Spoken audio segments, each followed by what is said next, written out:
సౌందర్య కూడా చెయ్యను అని చెప్పిందండి. చేయనని చెప్పిందండి. అంటే అలీ గారి అడ్వాన్స్ తీసుకున్న తర్వాత చేయనని కూడా చెప్పేసిందండి. సినిమా చేయను, 15 రోజులు టైం ఉందండి, నేను చేయనలేదు. చేయకపోతే మానేయమ్మా, ఎందుకు చేయవు నేను తెలుసుకోవాలి మరి, ఎందుకంటే 15 రోజుల్లో ఉంది కదా మరి. అయితే లేదండి, పెద్ద పెద్ద హీరోలు అందరూ కూడా ఇలాగా ఆలీ పక్కన చేస్తున్నాం ఏమిటి అని చెప్పి కొంచెం హెసిటేట్ చేస్తున్నారండి అని చెప్పి చెప్పింది. సరే పాపం, సర్లే తప్పే ఉందమ్మా, నీ నీ నీ భవిష్యత్తు నువ్వు ఆలోచించుకోవాల్సిన అవసరం మాత్రం డెఫినెట్గా ఉంది, నువ్వు ఆలోచించుకో, ఏం ఇబ్బంది లేదు, నేను వేరే హీరోయిన్ పెట్టేసుకుంటానులే అని చెప్పి వెళ్ళి ఇంద్రజని ఫైనలైజ్ చేశానండి.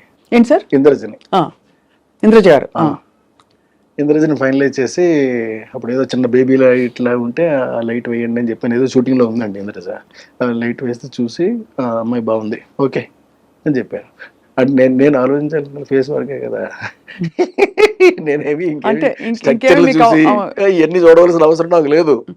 ఎప్పుడు అసలు మీరు ఒక అది అంటే కన్సిడర్ చేయలేదు సార్, ఫిగర్ ఎలా ఉంది? ఫిగర్ గురించి నేను పట్టించుకోనండి, ఫేస్ మాత్రం పట్టించుకుంటాను, చాలా ఎక్కువ పట్టించుకుంటానండి. ఎంతలాగంటే నేను బాగా డీపర్గా వెళ్ళిపోతానండి. అంత పర్ఫెక్షన్ వస్తుందా రాదా, ఎక్స్ప్రెషన్ అంటే కళ్ళతోటి చెప్పేది ఉంటుంది.